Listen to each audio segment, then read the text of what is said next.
The alarms screamed through the orbital station like wounded animals. Red lights flashed in every corridor. Commander Daesung stood at the center of the command deck, his eyes fixed on the viewing screen. What he saw made his blood run cold. Ships, hundreds of them. They appeared from nowhere, dropping out of faster-than-light travel in perfect formation. Each vessel was black as the void itself, covered in spikes and weapons that looked like they were designed to inspire terror. They succeeded. "Sir," Lieutenant Hannah said from her communications console. Her voice was steady, but her hands were shaking. "I'm receiving a transmission. It's in our language." Daesung turned to her. "They learned our language already? They must have intercepted our broadcasts. They've been watching us." Hannah swallowed hard. "Should I put it through?" "Do it," the screen flickered. A face appeared, if it could be called a face. The creature stood over 3 meters tall. Its body was covered in dark armor that seemed to grow from its skin like a shell. 4 arms extended from its torso, each ending in claws that looked sharp enough to cut through steel. Its eyes glowed a deep red, and when it spoke, its voice sounded like stones grinding together. "Humans of Earth," the creature said. "I am Kral, war chief of the Vorn Empire. Your worlds now belong to us. You will surrender all military forces. You will present your leaders for execution. Your population will serve the Empire as laborers. This is not a request. This is your only path to survival. You have 1 hour." The transmission ended. The command deck was silent. Daesung could hear his own heartbeat. He looked around at his crew. Some were pale with fear. Others were crying quietly. A few looked like they might be sick. Hannah spoke first. "Sir, I've been scanning their communications. They're not encrypted well. I think they've never needed to hide their plans before." She paused. "They've already decided what to do with us. Slave labor. Resource extraction. They're dividing up our population like cattle." Daesung felt something rise in his chest. It wasn't fear. It was something older. Something that had kept his ancestors alive through wars and famines and disasters. It was anger. "How many ships do we have in the system?" he asked. 47 combat vessels, his tactical officer reported. "They have over 800? What about civilians?" 300 transport ships in orbit. Millions of people. Daesung nodded slowly. "Get those transports moving. I want every civilian ship heading for the jump point to New Seoul, now." "Sir, if we start evacuating, the Vorn will see it as—" "I know what they'll see it as." Daesung turned back to the screen. The Vorn fleet hung there like a death sentence. "Hannah, open a channel to their command ship." "Sir?" "Do it." Hannah's fingers moved across her console. "Channel open." Daesung straightened his uniform. He thought about his daughter on Earth. He thought about his wife. He thought about every human being who would hear what happened here today. "Vorn Fleet," he said. "This is Commander Daesung of the United Earth Coalition. You are entering protected space. We do not recognize your authority. We do not accept your terms. You will withdraw immediately, or we will defend ourselves." He paused. "We decline your offer of surrender." The channel stayed open. For a long moment there was only silence. Then Kral's voice came through, and it sounded different. Not angry, confused. "Repeat your message, human. There must be an error in translation." "There is no error. We will not surrender." "Leave our space." Another pause. When Kral spoke again, his confusion had turned to something else, amusement. "I have burned 200 worlds, human. I have crushed species that were old when your kind was still living in caves. I have never received a refusal. Do you understand what you are saying? Do you understand what I am?" Daesung felt his crew watching him. He felt the weight of humanity's future pressing down on his shoulders. He thought about what it meant to be human. To stand up when you should kneel. To fight when you should run. To say no when yes was so much easier. "I understand exactly what you are," Daesung said. "You are a bully. You attack those who cannot fight back. You have never met anyone who refused you because everyone you've met has been afraid. He leaned toward the screen. We are not afraid of you. We are angry. And you should be afraid of what angry humans can do. The channel went dead. Hannah looked at him with wide eyes. Sir, what do we do now? Now? Daesung sat down in his command chair. Now we fight. And we make them pay for every meter they take? The Vorn fleet began to move. Their weapons charged, glowing with deadly energy. The first shots crossed the void between the fleets. Daesung watched his ships engage. They were outgunned, outmatched, out of time, but they fought anyway. They fought because that was what humans did. They fought because surrender was a word their species had never learned to accept. The battle lasted 6 hours. The humans lost 31 ships. The Vorn lost 12 more than they had lost in their last 50 conquests combined, and in those 6 hours, every civilian transport escaped. 3 million people made it to safety because 47 ships refused to run. When it was over, Daesung's station was burning. His crew was dead or dying. He sat alone in his command chair, bleeding from wounds he couldn't count. Kral's face appeared on his cracked screen. You have lost, human. Daesung smiled through bloody teeth. Have I? Count your dead? Then tell me who lost. He reached for the self-destruct. Kral's eyes widened. What are you? We don't surrender, Daesung said. And we don't let you take our ships? The station exploded. It took 2 more Vorn vessels with it, across the galaxy. Humans heard what happened at Earth Station 7. They heard about the commander who said no. They heard about the crew who fought to the last breath, and they began to prepare. Kral looked at the wreckage on his view screen. 15 ships lost. To a species they had never heard of before today. To creatures half their size with inferior technology. For the first time in his long career of conquest, Kral felt something he didn't recognize. Later he would realize it was doubt. The sky above New Sol burned orange and black. Vorn dropships fell like metal rain, each one carrying 50 warriors ready to kill.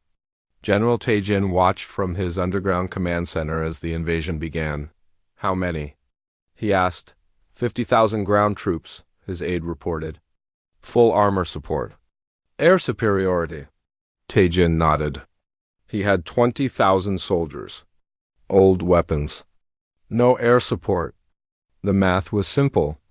The math said they would lose, but Taejin was not a man who trusted math. They expect us to defend the cities, he said. They expect us to stand in lines and fight them face to face. Sir? We're not going to do that. Taejin pulled up a map of New Sol's underground tunnel system.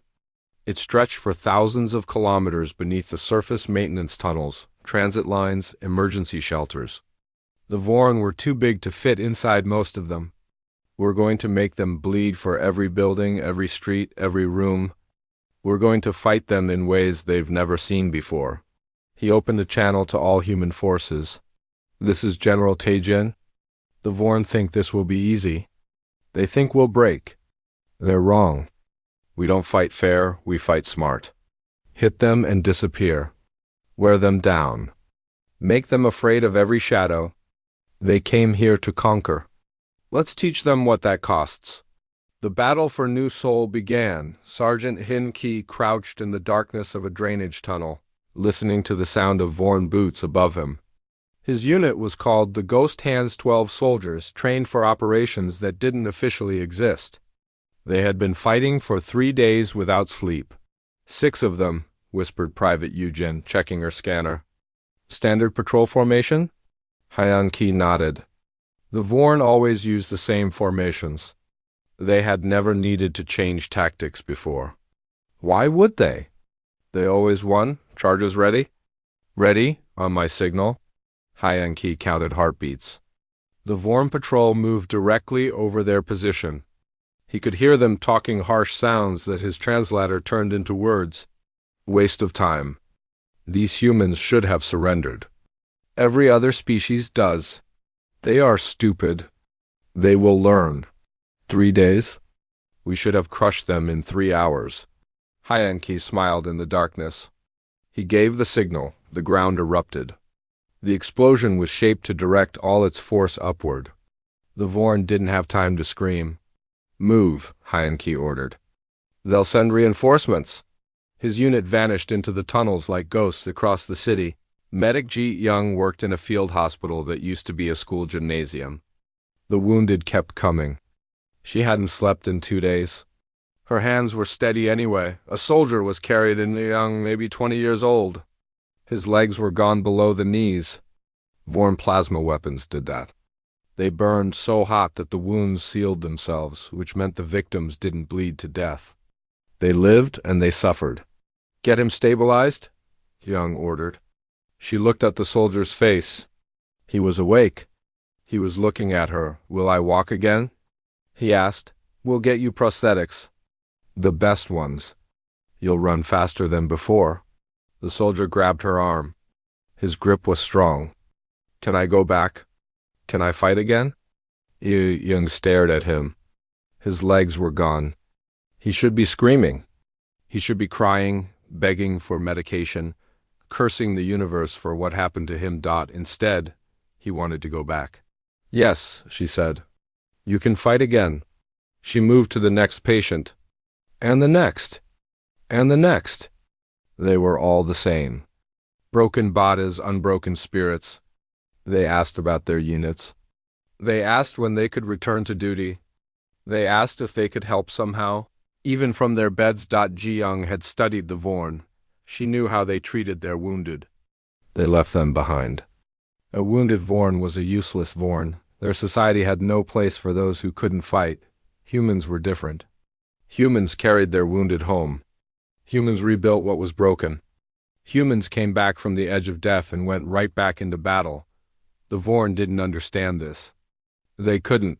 Krall stood in his command tent, surrounded by reports that made no sense. "Explain this," he demanded, pointing at the casualty figures. His officers shifted uncomfortably. "The humans use unconventional tactics, War Chief. Unconventional? They don't engage us directly. They attack from hiding and then disappear. They use tunnels we can't enter. They strike at night when our heat vision is overwhelmed by thermal noise from their city systems. They poison our water supplies. Enough." Krall's claws dug into the table, leaving deep gouges. "We have crushed species with fleets 10 times the size of theirs. We have destroyed civilizations that existed for 1,000,000 years. How are we struggling against these animals?" No one answered. 3 weeks into the siege, something happened that had never happened in Vorn history. A Vorn commander was captured alive. His name was Growl, and he was Krall's second in command. He had been leading a strike team through what they thought was an abandoned section of the city. It was a trap.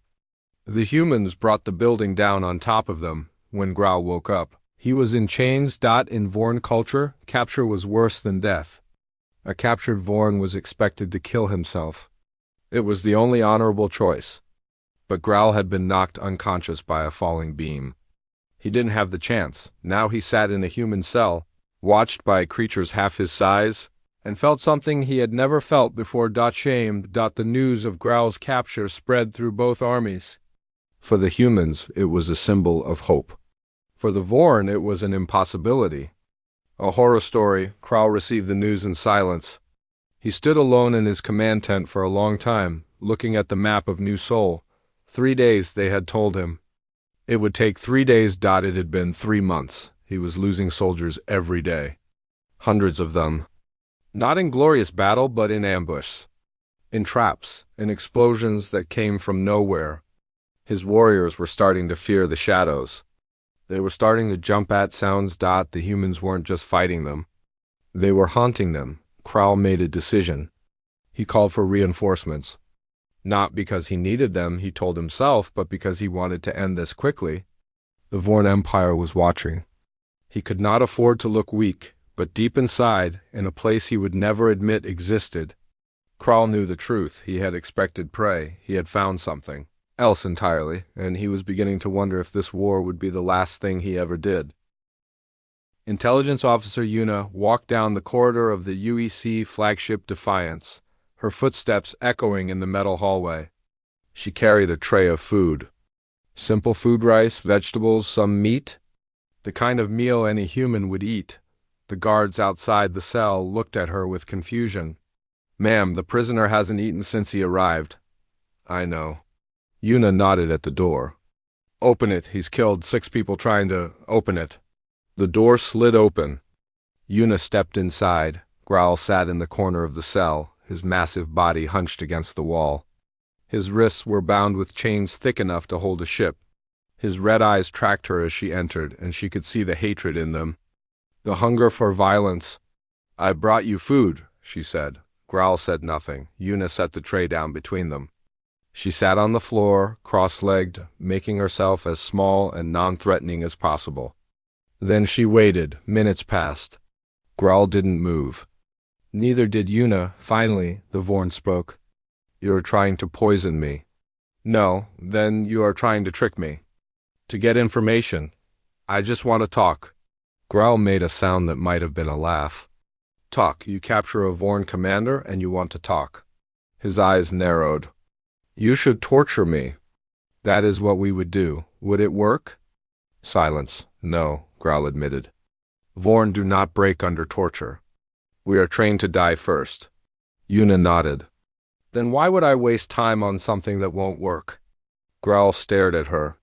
She could see him trying to understand, trying to fit her into the categories he knew. She didn't fit.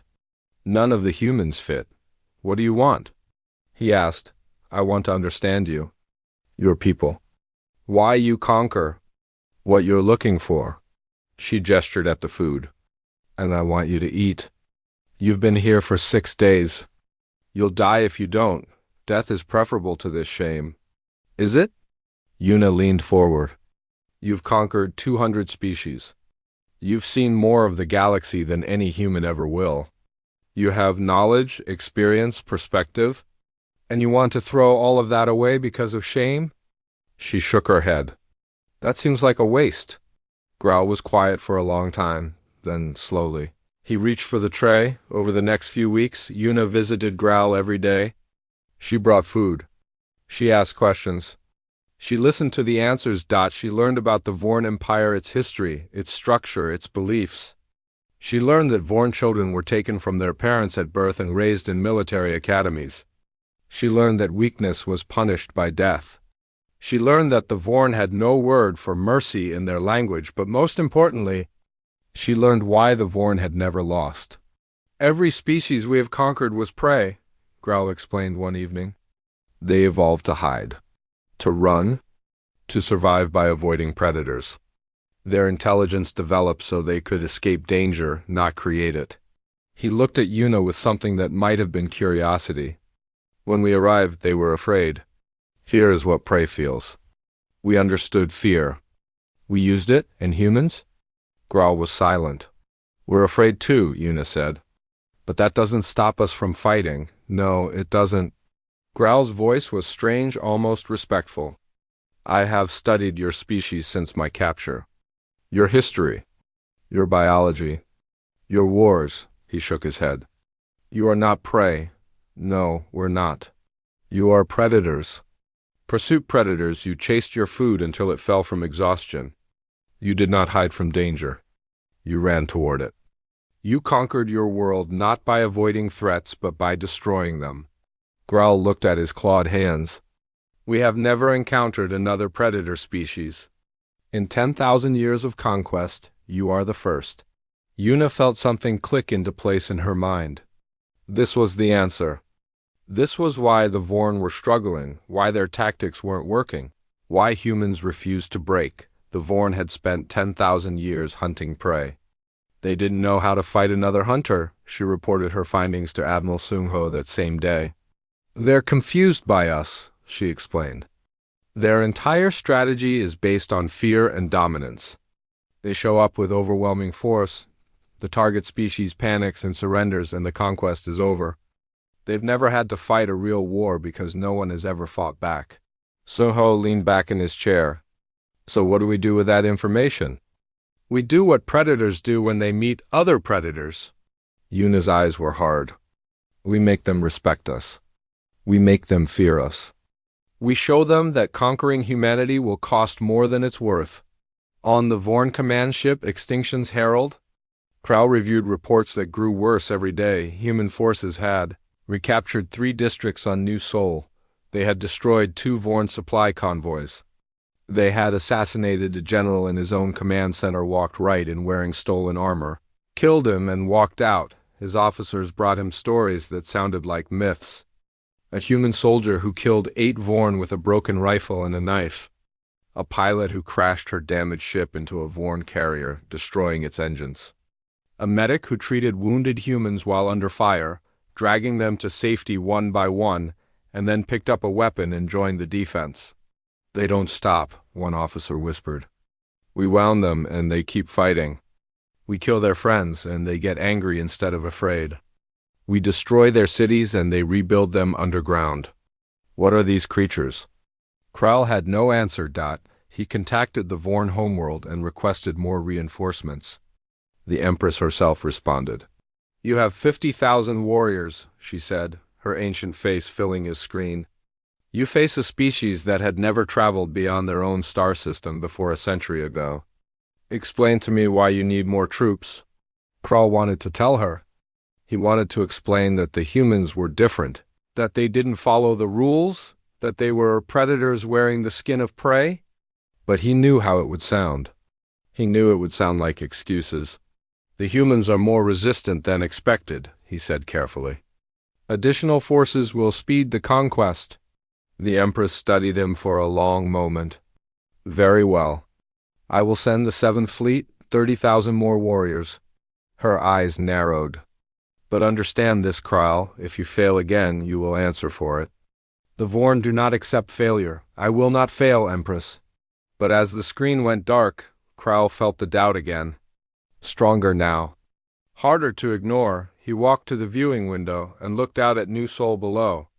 Smoke rose from the cities. Fires burned. It looked like a world being conquered. But Krall knew better. He could see through the smoke to the truth beneath. The humans were winning, not on the battlefield, not yet. But in the place that mattered more. In his mind. In the minds of his warriors. In the fear that spread through the Vorn ranks every night when the shadows moved and the ghost hands came.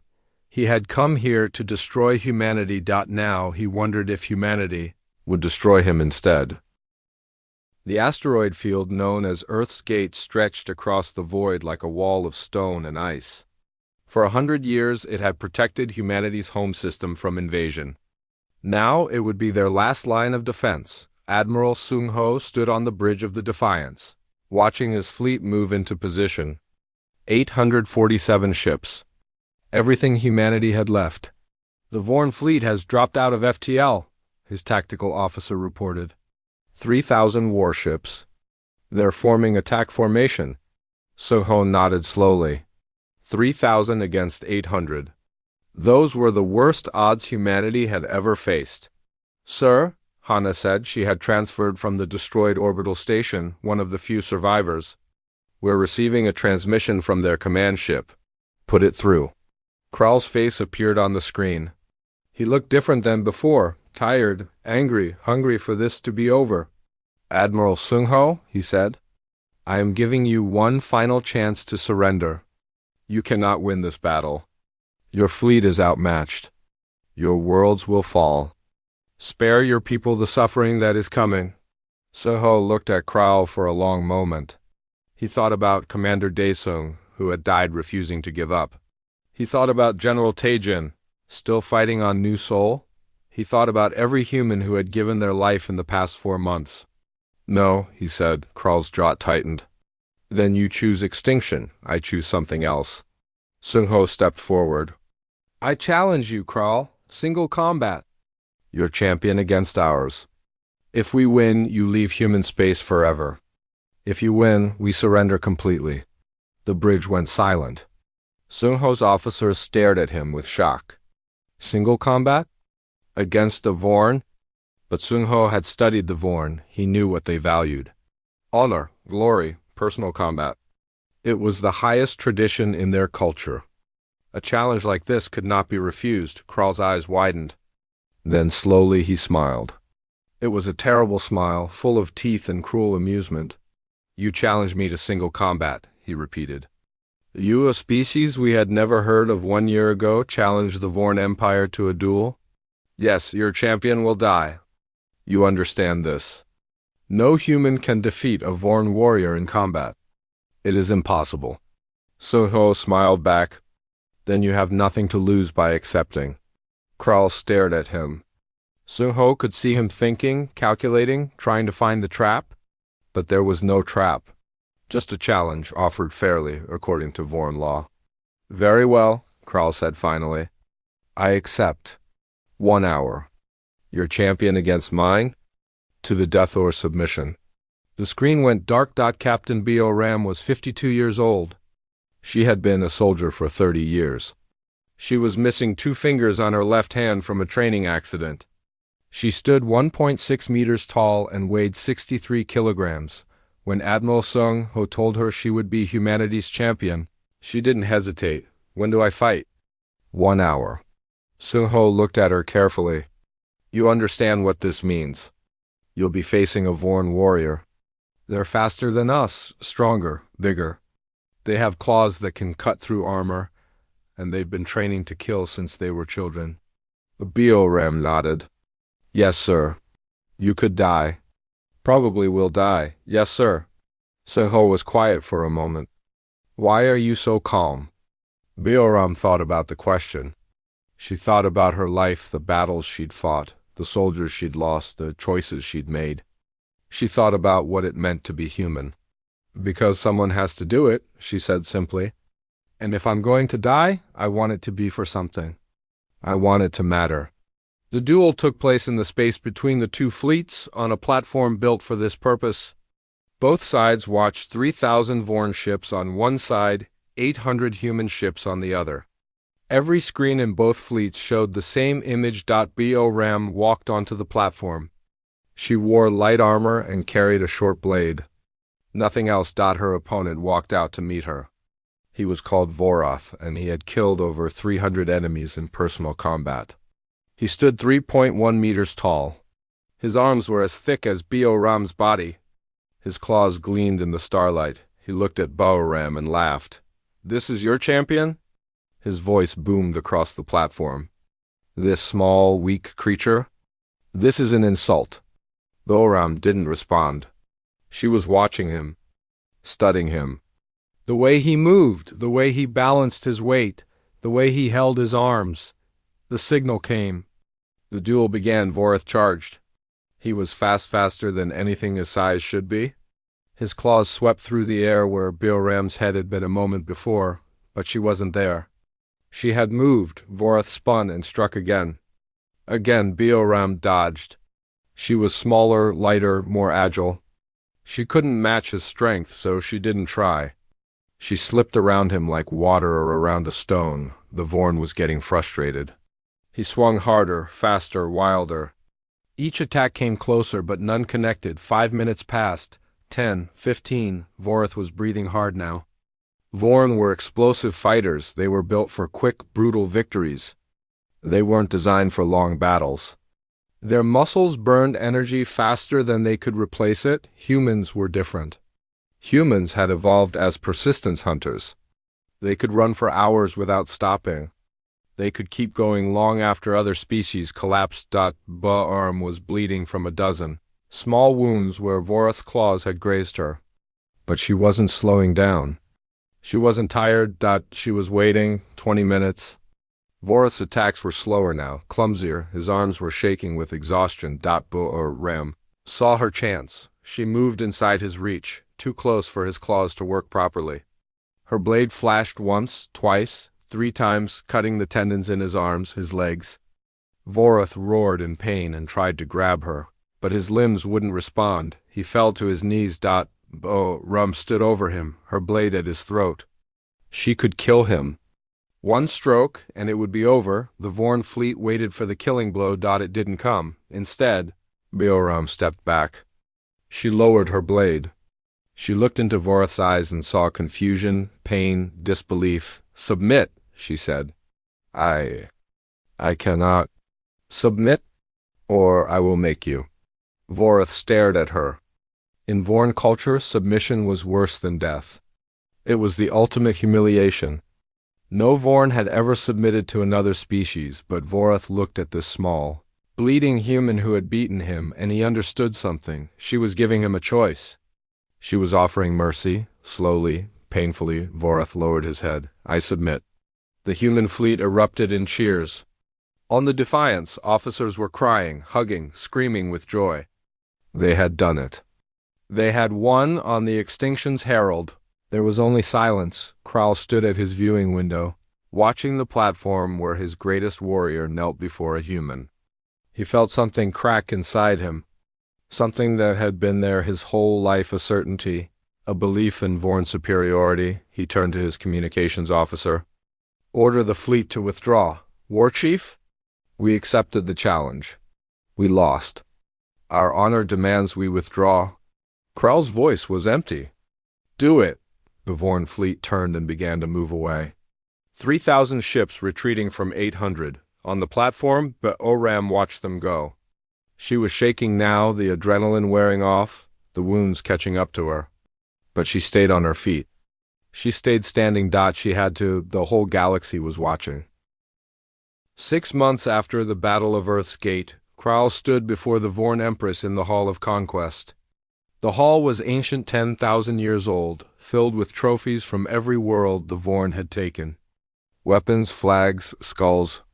The history of an empire built on blood. Krall had walked this hall many times as a hero. Today he walked it as a failure. The Empress sat on her throne of black stone, watching him with eyes that had seen civilizations rise and fall. She was over 500 years old, the longest-serving ruler in Vorn history. Her voice when she spoke was like the grinding of mountains. You have disgraced the Empire, Krall. He bowed his head. Yes, Empress.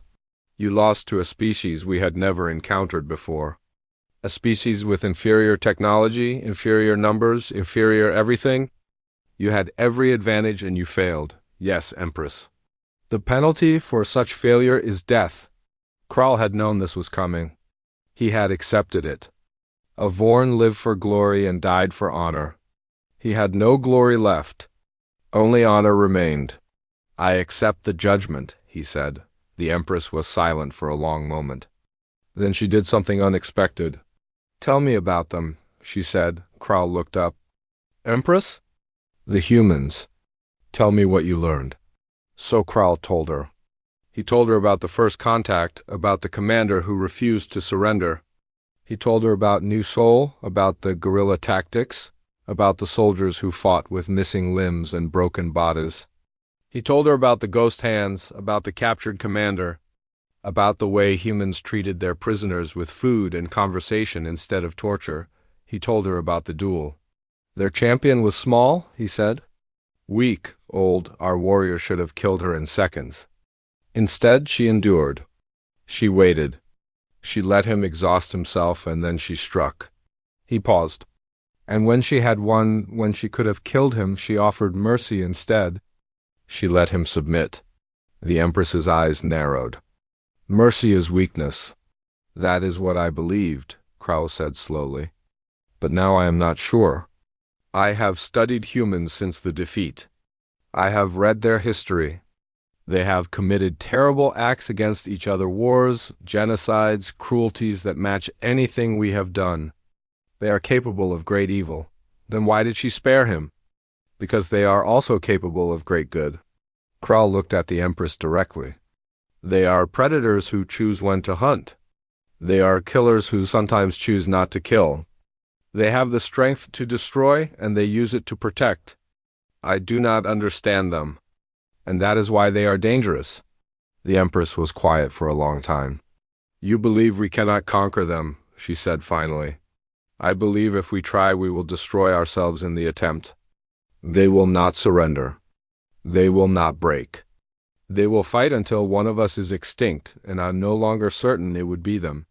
Another silence. The Hall of Conquest seemed to hold its breath. There is another option, the Empress said. 6 months later, a Vorn ship appeared in Earth's orbit. Just one ship, unarmed, broadcasting a message of peace. Ambassador Yunbai went to meet them. She had been a soldier once. She had fought in the Battle of New Seoul. She had lost her left arm to a Vorn plasma blade on the third day of fighting. Now she wore a prosthetic and served as humanity's chief diplomat. The Vorn emissary was tall, even for his species. His armor was white, the color of peace in Vorn culture. His name was Tarn, and he had been sent by the Empress herself. They met in a conference room on Earth Station 12, the rebuilt station that had replaced the one Commander Daesung had destroyed. Neither side brought weapons. Neither side brought guards. Tarn spoke first. I am here to offer an alliance. Yunbai raised an eyebrow. An alliance. Yes, not conquest. Not submission, partnership between equals. Yunbai let the word hang in the air. 6 months ago, you tried to enslave us. You killed millions of our people. You burned our cities. And now you want to be equals? Tarn nodded. Yes, why? The Vorn was quiet for a moment. When he spoke, his voice was different, slower, more thoughtful. The Vorn Empire has ruled this galaxy for 10,000 years. In that time, we have conquered every species we encountered. We grew powerful. We grew proud. We believed we were the greatest form of life in the universe. He looked at Yunbai. We were wrong, Yunbai said nothing. Your species taught us something we had forgotten. You taught us that there is no glory without challenge, no victory without risk. We have become weak because no one could test us. We have become slow because no one could push us. We have become stale. Tarn leaned forward. You are the first species in 10,000 years to defeat us. You are the match we have been looking for without knowing it. So you want us to be your rivals? We want you to be our allies, our partners, and yes, our rivals. We want to grow alongside you, to challenge each other, to become stronger together. Tarn paused. The galaxy is a dangerous place. There are threats beyond even the Vorn Empire. If we stand together, we can face them. If we keep fighting each other, we will both be destroyed. Yunbai studied him carefully. She thought about the war, the dead, the friends she had lost, the soldiers who would never come home. She thought about the arm she had given for her world. Then she thought about the future, about what humanity could become with an ally like the Vorn, about the doors that would open, the knowledge they could share, the places they could go.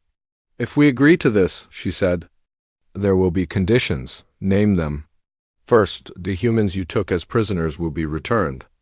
All of them, immediately. Agreed. Second, you will share your technology with us.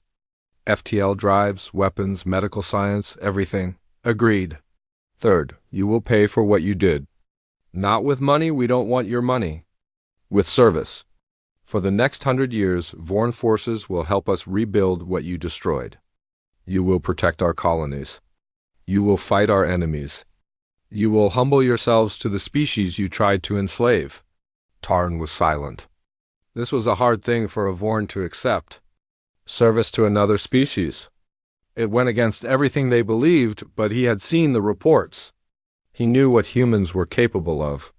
Agreed, he said. EU Yunbai nodded. Then I have one more thing to say. This alliance will not make us friends. We don't forgive easily and we never forget. There are humans alive today who will hate your species until the day they die. There will be conflicts, tensions, problems we can't predict. This will be hard. Harder than any war, I understand. Do you? Yunbai stood. She walked around the table until she was standing right in front of Tarn. She looked up at him, this creature, 3 times her size, from a species that had terrorized the galaxy for 10,000 years. We are predators, she said. Just like you. And when predators make alliances, they don't forget who they're dealing with. We will work with you. We will fight beside you. We might even trust you someday. But we will never be your prey. Not now. Not ever. Tarn looked down at the small, one-armed human who spoke to him without fear.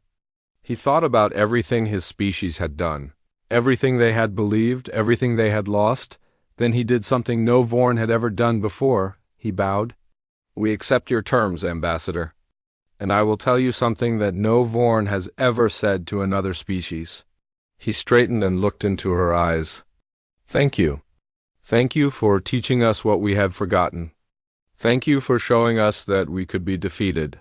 Thank you for proving that the galaxy still has wonders. We have not conquered.